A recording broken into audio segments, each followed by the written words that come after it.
Blighty Boxing with Frank Warren and Queensbury. Delighted to be joined by an old friend, the dapper, very dapper, Tunde Ajayi, who we haven't seen for a little while. How are you, my old mate? I've been missing in action there. You good? M-I-A, yes sir. Fine. Very good. Now obviously we're having a bit of a light heavyweight theme here today. Yeah, it's good. Previewing July 10th. Just from your side, to all intents and purposes, it looks like you've all had a bit of a reboot over the last sort of period of time. Is that a fair comment? Absolutely fair. You know, took a step back. 2020 is a year that we want to forget. You know, we got through it. That's the main thing. What doesn't break you? What doesn't break you makes you stronger, and it absolutely has. I just feel that, you know, we've shown a lot by coming through. Forget about the actual physical fighting. You know, the mental fighting absolutely has been a challenge, more so for Anthony. And for me as a trainer, manager, I don't even like that word trainer because, you know, to me, Anthony, I don't like the word trainer and manager where Anthony's concerned, me and Anthony, because I really do look at him as like a mentor, fair? Mentor, yeah, more mentor affair. And I'm just happy that he's back where he was, you know, and even better, rejuvenated is the word. And I'm looking forward to the future. He did kind of get a little bit lost, didn't he? Sort of in a funny sort of way. I don't know how to explain it, but we're knowing him from the early days. Yes. He weren't quite the same boy for a little while. Yeah, I mean, death is a very, very serious thing, and without, you know, going back, because that's the thing. What we don't want to do that. We don't want to keep looking back. It's all about going forward. But you know, Anthony's always been a person that you can feel something was going to happen anyway. He's never really been that kind of. He ain't been me. And I've always been the one that is talking. But you know, sometimes the eyes don't lie, and you could definitely see the change, especially in the last fight. You know, he's going through a lot. I can say this is like Anthony's had years of people like me and others telling him he's invincible. Yes. And the way he was fighting, he probably felt invincible. Yes. You weren't shy in telling him either. Yes. And then when you feel like that, it makes it very hard to reconcile taking a couple of losses, doesn't it? It's hard to reconcile it in your own head. Absolutely, but you know, it's one of the reasons why we always said we focus on the goal. The goal hasn't changed. But you know, the goal hasn't changed. The goal and the dream, as I said, we got there in such a meteoric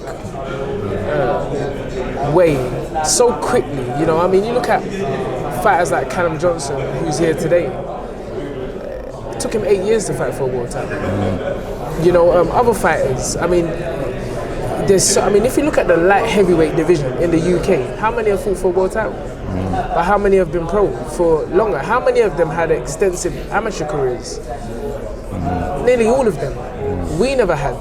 You know, we got. And don't forget the other thing, was it fighting first on bills, fighting last on bills in Harrow and places like that? Exactly. It's like he's been through the full spectrum, hasn't he? It hasn't just been a promotional golden child. He's made himself into a promotional golden child. Absolutely. You know, he's done it the hard way, and I think people can forget that. You know, they think, you know, he started off being a global athlete for Adidas, a global ambassador. They think that he started off just with silk pajamas. He's come from the bottom, literally. You know, and it was something I was really vocal about early days. You know, I would always say this kid only had 12 amateur fights, and even today, even as we stand here today, he's still learning. He's still learning on the job. So how many fights has he had? 20? This will be his 21st fight. Yeah. Nothing, is it, really? 20th fight. Yeah. Now listen, during this period of time, probably leading into Anthony's world title shot, and in a little bit of time since, you haven't been backward in coming forward with statements, probably trying to wind people up gently, pulling their chain. Yeah.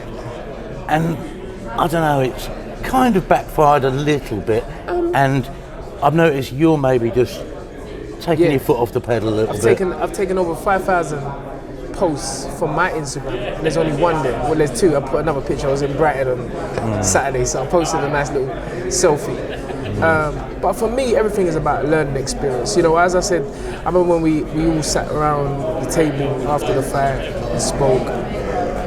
And Anthony said, you know, Unks, you never used to be like this. You never used to be so. Because at the beginning, I remember listening to a fight with John Rawling, the great John Rawling, and he's saying, you know, the quiet Baba Tunde Ajayi in the corner. You look back and you think, I don't remember being quiet, but that's how I was. You can get swept along with it as well, can't you? And that's it, because Anthony said it. You know, it's an experience for us. You know, again, I'm not a coach that went through the GB setup, training, everything. I created a system and helped a young man get to the top of the mountain very quickly. Looking back, do you regret sort of giving yourself such a public exposure? No regrets. I love it. I love the camera. I love talking. I'm a talker. This was before boxing.